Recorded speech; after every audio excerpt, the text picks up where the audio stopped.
एक लंबे समय पहले एक गांव में आनंद, उसके माता पिता जानकी और रमैया, उसकी पत्नी नर्मदा और उसके बेटे नानी के साथ एक छोटे घर में रहता था। आनंद नौकरी करके आए हुए पैसों से अपना घर चलाता था। जानकी उसकी बहू नर्मदा से सारे काम करवाती थी और उसे हमेशा ताने मार मार के दुखी करती थी, मगर नर्मदा उसे कुछ ना कह के चुप बैठती थी। ऐसे कुछ साल बाद आनंद अपने नौकरी से कमाए पैसों को बचा बचा के एक बड़ा नया घर खरीदता है। आनंद के खरीदे हुए नए घर में बहुत समय से एक भूत रहती थी। ये बात आनंद को नहीं पता था और इसीलिए वो घर खरीदता है और उसके आसपास खाली रहने के कारण दिखने में बहुत शांत सा माहौल था और जानकी में कोई बदलाव नहीं आया। नए घर में जाने के पहले ही दिन नर्मदा की गलती के बिना ही उसे ताने मारती है। दुखी होकर नर्मदा बिना कुछ खाए और सोए अपने कमरे में जाकर रोती रहती है। तब उस घर में मौजूद भूत नर्मदा को रोते हुए देख उसके पास आती है।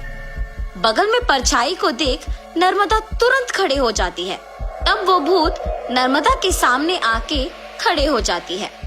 उसके चेहरे पे घाव, खुले बाल देख के नर्मदा डर जाती है। बाप रे, भूत भूत!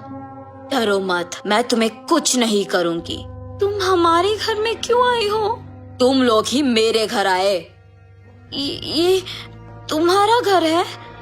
हाँ, ये मेरा घर है। इसी में मैं मर गई। मेरे मरने के बाद ही तुम लोग यहाँ आए। ऐसे कह के अचानक नर्मदा में घुस जाती है। हा हा हा!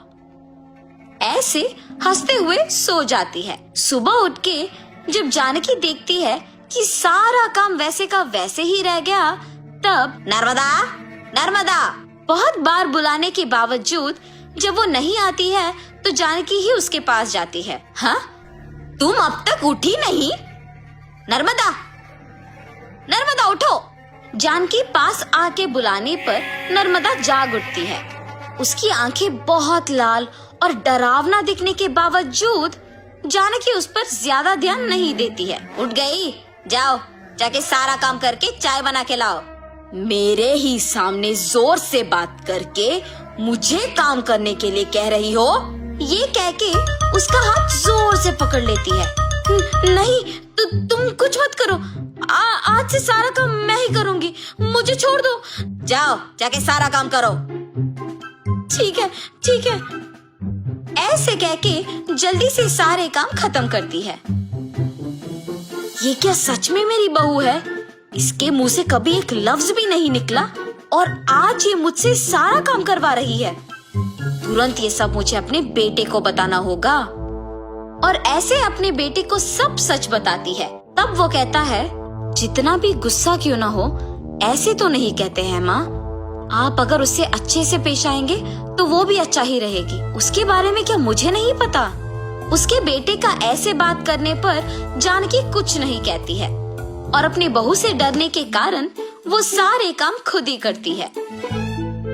नर्मदा, नए घर खरीदने की खुशी में मैं अपने कुछ दोस्तों को घर बुला रहा हूँ। सारी चीजों का तुम्हें ही ध्यान रखना होगा। ऐसे बोल के चला जाता है। नर्मदा कुछ बात किए बिना खड़े रहती है। उसके बगल में खड़े जानकी के पास जाके वो कहती है, तुम्हारे बेटे की बातें सुनी है ना तुमने? सारी तैयारी तुम्हें ही करना होगा। ऐसे जोर से कहती है। अगले दिन आनंद दोपहर को अपने दोस्तों को घर ले आता है। नर्मदा, तुमने सारी तैयारी कर ली ना? हाँ जी। और ऐसे सबको खाना परोसती है और सभी हंसते हुए बातें करते रहते हैं। सभी व्यंजन स्वादिष्ट है भाभी जी। हाँ, मेरी पत्नी के हाथों में जादू है। आनंद, तुम्हारा घर भी बहुत खूबसूरत है यार। चारों ओर खाली और शांत है। इस घर को देखते ही पसंद आ गया मुझे, इसीलिए इसे बचाए हुए सारे पैसों से खरीदा हूँ। अब इस घर का मालिक मैं हूँ। ऐसे आनंद कहता है। ये सुनते ही नर्मदा तुरंत भूत बनके अजीब आवाजें बनाती है। उसका सिर नीचे झुका रहता है और अजीब आवाजें आने के कारण सभी उसी को देखते हैं। नर्मदा, क्या हुआ तुम्हें? नर्मदा अचानक अपना सिर ऊपर करती है और क्या इस घर का मालिक तुम हो? मैं हूँ इस घर की मालकिन। ऐसे उसे घूरने पर आनंद अचानक हवा में ऊपर उड़ने लगता है। नहीं, ये तुम्हारा ही घर है, मुझे छोड़ दो। ऐसे कहने पर आनंद को नीचे छोड़ देती है। ये सब देख के घर के सारे मेहमान भूत भूत कह के वहाँ से भाग जाते हैं। नर्मदा जैसे उसे कुछ पता नहीं है अपने कमरे में जाके सो जाती है। आनंद, कम से कम अब मेरी बातों का यकीन करोगे तुम? तुम्हारी पत्नी में भूत घुसी है, भूत। देखो आज उसने क्या कर दिया। हाँ माँ, अब हम क्या करें? एक मांत्रिक को बुलवाना ही पड़ेगा। हाँ ठीक है माँ, कल उसी के पास जाएंगे।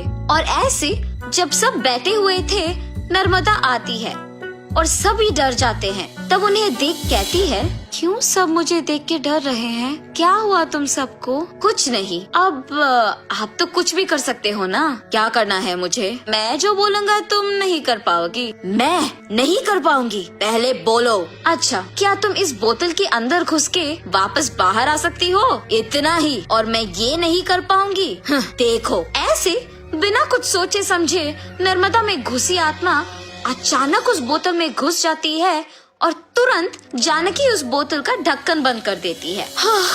भूत को मैंने इस बोतल के अंदर बंद किया है, अब इसे गांव के अंत में फेंक के आना होगा। और ऐसे उस बोतल को गांव के एकदम अंत में फेंक के आ जाती है। तब से जानकी अपनी गलती सुधार के अपनी बहू को ताने मारना बंद कर देती है। भूत के चले जाने पर सभी उनके नए घर में खुशी से जीते हैं।